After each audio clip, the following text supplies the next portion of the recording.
एक बार बृहस्पति जी और ब्रह्मा जी के बीच संबंध हो रहा था। इस दौरान बृहस्पति जी ने ब्रह्मा जी से नवरात्रि व्रत के महत्व और फल के बारे में पूछा। इसके जवाब में ब्रह्मा जी ने बताया, हे बृहस्पति, प्राचीन काल में मनोहर नगर में पीठत नामक एक अनाथ ब्राह्मण रहता था। पीठत माँ दुर्गा का सच्चा भक्त था। उसके घर सुमिति नाम की कन्या ने जन्म लिया था।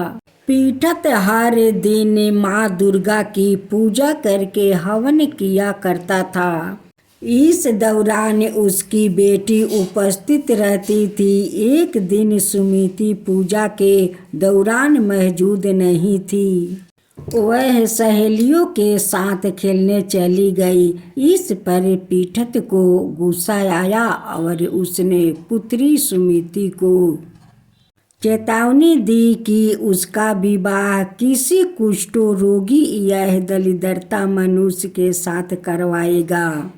पिता की यह बात सुनकर सुमिति आहित हुई और उसने कहा, हे पिता, आपकी जैसी इच्छा हो वैसे ही करो। जो मेरे भाग्य में लिखा होगा वही होगा। सुमिति की यह बात सुनकर पीठत को और ज्यादा गुस्सा आया और उसने पुत्री का विवाह एक कुष्ठ रोगी के साथ करवा दिया। इसके साथ ही पीठत ने अपने पुत्री से कहा कि देखता हूँ कि भाग्य के भरोसे रहकर क्या करती हो। पिता के कटुत वचनों से आहित अपने आप को कोसने लगी और अपने पति के साथ वन में चली गई। गरीब बालिका की ऐसी स्थिति देखकर माँ भगवती प्रकट हुई और कहा कि मैं तुम्हारे पूर्व जन्म के कर्मों से मैं पसंद हूँ। इसके साथ ही माँ भगवती ने सुमिति से वरदान मांगने को भी कहा। इससे पर सुमिति ने माँ भगवती से पूछा कि आप कौन है। जवाब में माँ भगवती ने कहा कि मैं आदि शक्ति हूँ। आज तुम्हें तुम्हारे पूर्व जन्म का वृत्तांत सुनती हूँ। माँ भगवती ने बताया कि पूर्व जन्म में सुमिति निष्ठा भील की स्त्री और पतिव्रता थी। एक दिन तुम्हारा पति चोरी की वजह से पकड़ा गया। इसके बाद सिपाहियों ने तुम दोनों पति पत्नी को जेल खाने में कैद कर दिया। तुम दोनों को जेल में भोजन भी नहीं दिया गया।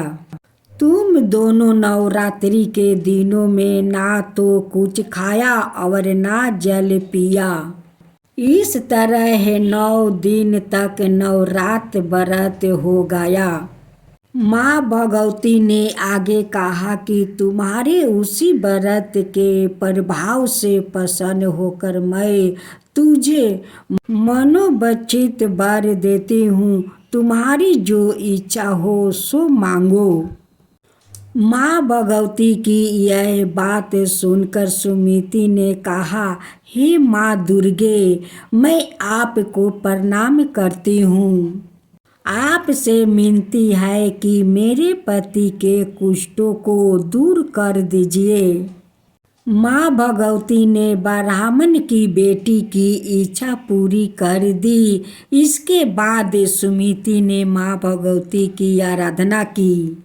ब्राह्मण की बेटी की आराधना से खुश होकर माँ भगवती ने कहा कि तुम्हें उदलाय नमक अति।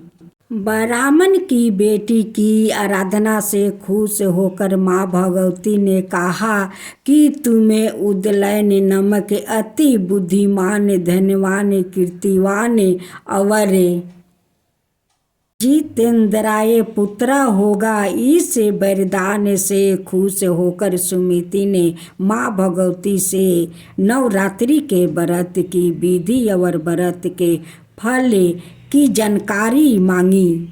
इस पर माँ भगवती ने बताया कि चैत्र यह आश्विन मास के शुक्ल पक्ष की प्रतिबाद तिथि से 9 दिन तक व्रत रहे। अगर व्रत नहीं रख सकते हैं तो एक समय को भोजन करें।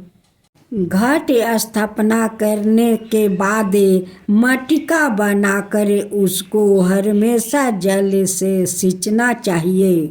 विधि अनुसार पूजा करने के बाद पुष्पों से अर्घ्य देना चाहिए। इस दौरान घी, गेहूँ, शहद, खंड, जौ, तिल, बेल, नारियल, कदम्ब और दाख से हवन करें। गेहूँ के हवन से लक्ष्मी की प्राप्ति होती है। खीर में चंपों के पुष्पों से धन की और बेलपत्रों से तेज वह सुख मिलता है। माँ भगवती ने बताया कि बिजोरा के फल से अर्घ्य देने से रूप की प्राप्ति होती है। जाया फल से अर्घ्य देने पर कीर्ति और जो इंसान अवले से अर्घ्य देता है उसे सुख की प्राप्ति होती है। इसी तरह केले से अर्घ्य देने वालों को आभूषणों की प्राप्ति होती है। इस विधि विधान से होम करे यज्ञ की सिद्धि के लिए आचार्य को दक्षिणा दे। माँ भगवती ने बताया कि इन 9 दिनों में जो कुछ दान आदि दिया जाता है उसका करोड़ों गुणों फल मिलता है।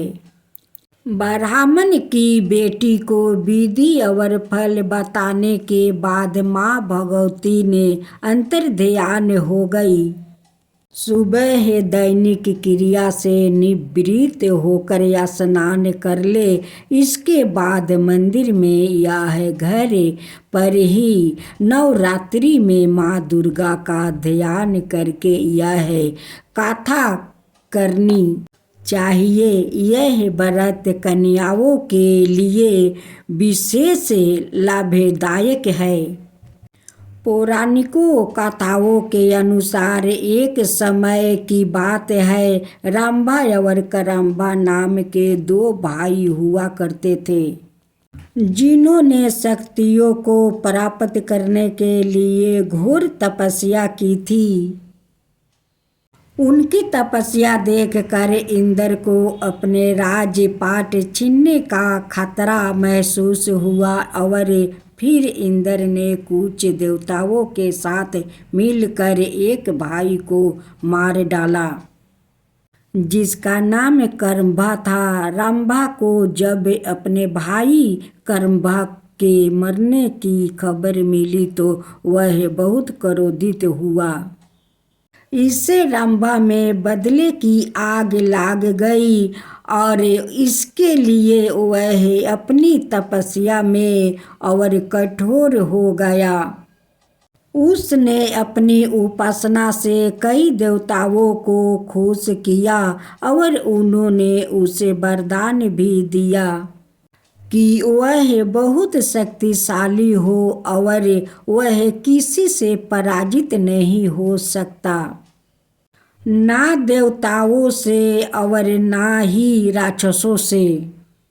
एक बार रंभा ने एक मादा भैंसे को देखा और रंभा ने उसके साथ संभोग किया। इस बीच एक नर भैंसा आया और रंभा की खत्म कर दिया।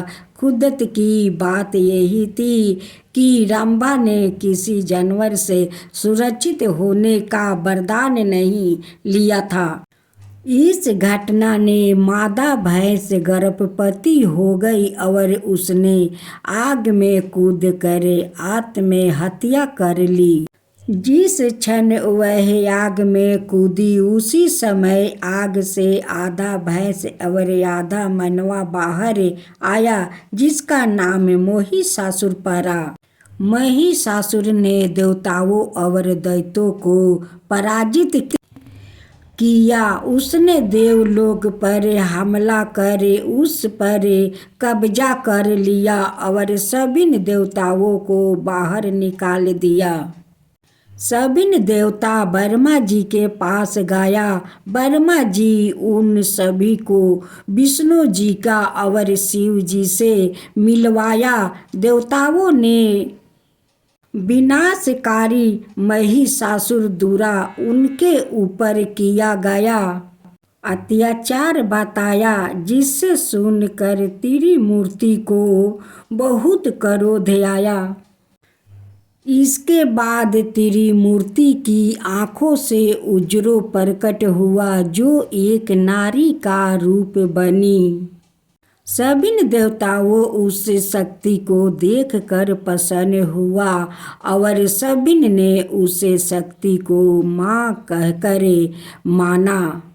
इस तरह माँ दुर्गा की उत्पत्ति हुई। भगवान शंकर जी ने देवी को त्रिशूल भेंट किया। भगवान विष्णु ने अपना चक्र निकाल कर देवी को दिया। वरुण ने देवी को शंख भेंट किया। अग्नि ने इसे शक्ति दी। बाहु ने उसे धनुष और बाण दी।